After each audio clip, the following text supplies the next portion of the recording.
All adults overweight in every fifth Indian house hold.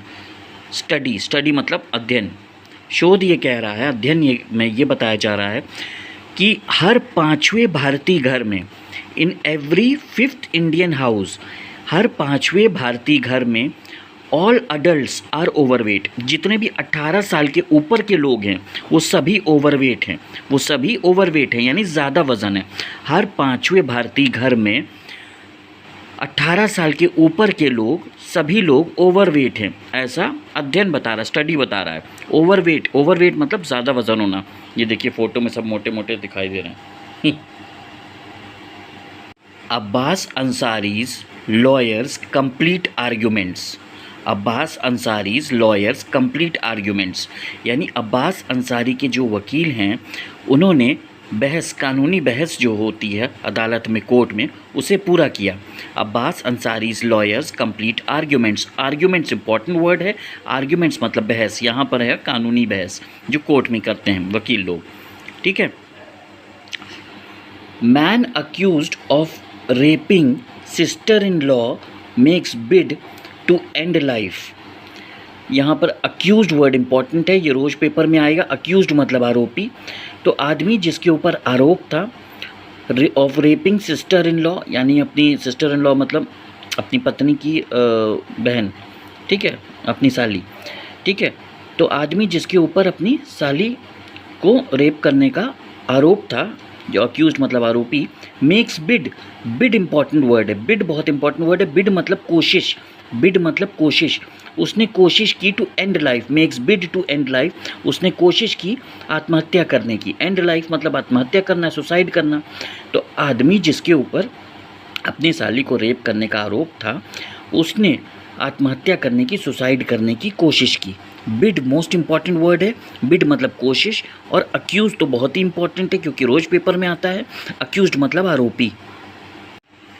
I am going to find a way to apologize to those offended. I am going to find a way to apologize to those offended. Apologize बहुत important word है। Apologize बहुत important word है। Apologize का मतलब माफ़ी मांगना।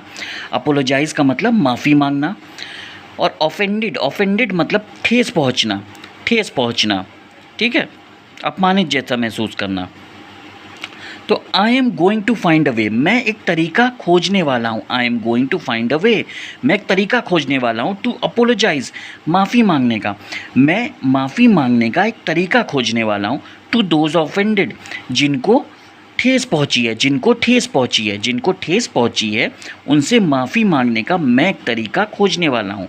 I am going to find a way to apologize to those offended. Offended मतलब ठेस पहुँचना, और अपोलोजाइज मतलब माफ़ी मांगना। I am guilty as charged but hear me out. I am guilty, guilty मतलब दोषी, गिल्टी मतलब दोषी। मैं दोषी हूँ। एज चार्ज्ड जैसा कि कहा गया है। एज चार्ज्ड का मतलब जैसा कि कहा गया है, जैसा कि कहा गया है कि मैं दोषी हूँ। I am guilty as charged, guilty मतलब दोषी, और यहाँ पर एज चार्ज का मतलब है जैसा कि कहा गया है। But hear me out, but hear me out, लेकिन मेरी बात भी सुनो। बट हियर मी आउट का मतलब यहाँ पर है लेकिन मेरी बात भी सुनो। आई एम गिल्टी, मैं दोषी हूँ, एज चार्ज जैसा कि कहा गया है। बट हियर मी आउट, लेकिन मेरी बात भी सुनो, लेकिन मेरी बात भी सुनो, ठीक है। गिल्टी मतलब दोषी, चार्ज, एज चार्ज मतलब जैसा कि कहा गया है, और बट हियर मी आउट मतलब लेकिन मेरी बात भी सुनो।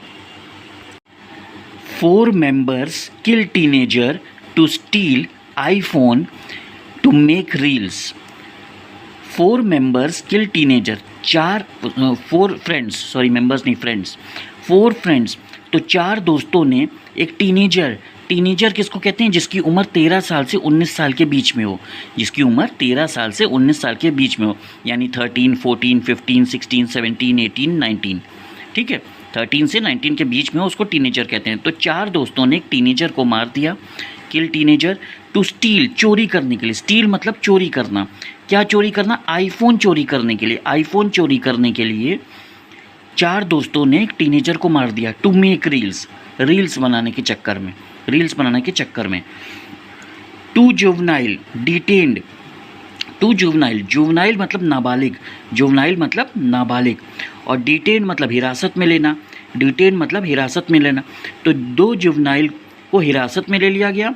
और Hunt on for 2 other accused, और हंट मतलब तलाश जारी है, तलाश जारी है फॉर 2 अदर अक्यूज्ड, जो 2 और आरोपी हैं। अक्यूज्ड देखिए, फिर अक्यूज्ड आया, मैंने अभी बताया था आपको अक्यूज्ड मोस्ट इंपॉर्टेंट वर्ड है न्यूज़पेपर रीडिंग के लिए।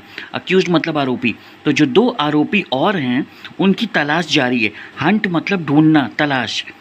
कौन कह रहा है? कॉप्स, कॉप्स मतलब पुलिस, कॉप्स वर्ड भी रोज पेपर में आएगा। कॉप्स मतलब क्या होता है? पुलिस, ठीक। 3 of a family found dead inside home, poisoning suspected.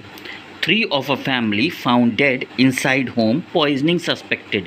अब देखिए, एक परिवार के 3 लोग, 3 of a family found dead मतलब मरे पाए गए, मरे पाए गए, फाउंड डेड मतलब मरे पाए गए, इनसाइड होम मतलब घर के अंदर, इनसाइड होम मतलब घर के अंदर। तो एक परिवार के 3 लोग मरे पाए गए घर के अंदर।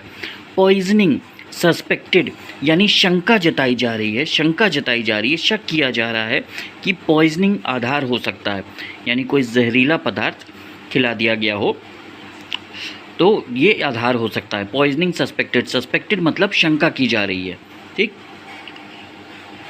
Cries of couples 5 month old son alerts neighbors, cries of couples 5 month old son alerts neighbors। अब देखिए, क्राइज मतलब रोने की आवाज़, रोने की आवाज़ किसकी? कपल्स मतलब हस्बैंड वाइफ का जो 5 साल का बच्चा था, बेटा था, उसके रोने की आवाज़ ने अलर्ट, ने सतर्क कर दिया नेबर्स को, यानी पड़ोसियों को, यानी पड़ोसियों को उनके 5 साल के बच्चे के रोने की आवाज़ से सतर्क हुई, मतलब शंका हुई, ठीक है। क्राइज मतलब रोना और अलर्ट मतलब सतर्क होना, नेबर्स मतलब पड़ोसी, ठीक। Bus was moving at high speed when it plunged into ditch, bus was moving at high speed when it plunged into ditch. तो बस जो है वो बहुत हाई स्पीड पर जा रही थी। When it plunged, plunged important word है, प्लंज्ड मतलब गिर जाना, प्लंज्ड मतलब गिर जाना, इनटू डिच, डिच मतलब खाई, जब वो खाई में गिर गई, ठीक है। प्लंज्ड इंपॉर्टेंट वर्ड है और डिच इंपॉर्टेंट वर्ड है। डिच मतलब होता है खाई और प्लंज्ड मतलब गिर जाना। Suspicion however strong cannot take place of proof, suspicion however strong cannot take place of proof. कौन कह रहा है? कोर्ट। सस्पिशन मतलब होता है संदेह, शक, शंका। तो कह रहे हैं कि सस्पिशन हाउएवर, हाउएवर चाहे जितना भी, चाहे जितना भी, स्ट्रॉन्ग यानी चाहे जितना भी मजबूत हो, चाहे जितना भी प्रबल हो, संदेह या शंका, शक, चाहे जितना भी मजबूत हो, चाहे जितना भी प्रबल हो, can not take place of proof, वो सबूत की जगह नहीं ले सकता। कोर्ट कह रहा है कि संदेह, शक जो है वो चाहे कितना भी प्रबल हो, कितना भी मजबूत हो, वो सबूत की जगह नहीं ले सकता, वो सबूत की जगह नहीं ले सकता। Can not take place of proof, can not take place of proof. ये कौन कह रहा है? कोर्ट कह रहा है, ठीक है। प्रूफ मतलब सबूत और सस्पिशन मतलब संदेह। हाउएवर मतलब चाहे कितना भी, चाहे कितना भी। 3 killed 9 missing after bus falls into Alaknanda इन उत्तराखंड। इन उत्तराखंड मतलब उत्तराखंड में अलकनंदा नदी में बस के गिर जाने की वजह से 9 लोग लापता हैं और 3 लोग मारे गए। मिसिंग मतलब लापता, मिसिंग मतलब लापता, तो 9 मिसिंग मतलब 9 लोग लापता हैं। आफ्टर बस फॉल्स, जब बस गिर गई, बस के गिरने के बाद, आफ्टर है तो बाद में, तो बस के गिरने के बाद में कहाँ पर गिरी? अलकनंदा नदी में, ठीक। 3 लोग मर गए, 3 किल्ड एंड 9 मिसिंग, 9 लोग लापता हैं। मिसिंग मतलब लापता, ठीक। 2 women Naxalites with 6 lakh bounty killed in encounter. Encounter word रोज आता है पेपर में, एनकाउंटर का आपको मतलब पता ही है, मुठभेड़, मुठभेड़, ठीक है। किल्ड मतलब मारे गए, किल्ड मतलब मारे गए। बाउंटी इंपॉर्टेंट वर्ड है। बाउंटी मतलब क्या होता है? इनामी। बाउंटी मतलब क्या होता है? इनामी। तो 6 लाख के इनामी 2 वुमेन नक्सलाइट, 2 वुमेन नक्सली जिनके ऊपर 6 लाख का इनाम था, 6 लाख का इनाम था, वो एनकाउंटर में यानी मुठभेड़ में मारे गए। 2 women Naxalites with 6 lakh bounty killed in encounter. Bounty मतलब इनामी, किल्ड मतलब मारे गए और एनकाउंटर मतलब मुठभेड़, ठीक। Electricity tax on unconsumed power unconstitutional. कौन कह रहा? एचसी। एचसी मतलब हाई कोर्ट। हाई कोर्ट क्या कह रहा है? Electricity tax on unconsumed power. Unconsumed मतलब बिना उपयोग की। तो जिस बिजली का उपयोग नहीं किया गया है, अनकंज्यूम्ड पावर मतलब जो बिजली का उपयोग नहीं किया गया है, उस पर इलेक्ट्रिसिटी टैक्स लेना अनकॉन्स्टिट्यूशनल है, असंवैधानिक है, असंवैधानिक है। अनकंज्यूम्ड मतलब बिना उपयोग का, ठीक, और अनकॉन्स्टिट्यूशनल मतलब असंवैधानिक, ठीक है। तो जो बिजली का उपयोग नहीं किया गया उस पर इलेक्ट्रिसिटी टैक्स लेना असंवैधानिक है, ये हाई कोर्ट कह रहा है, ठीक।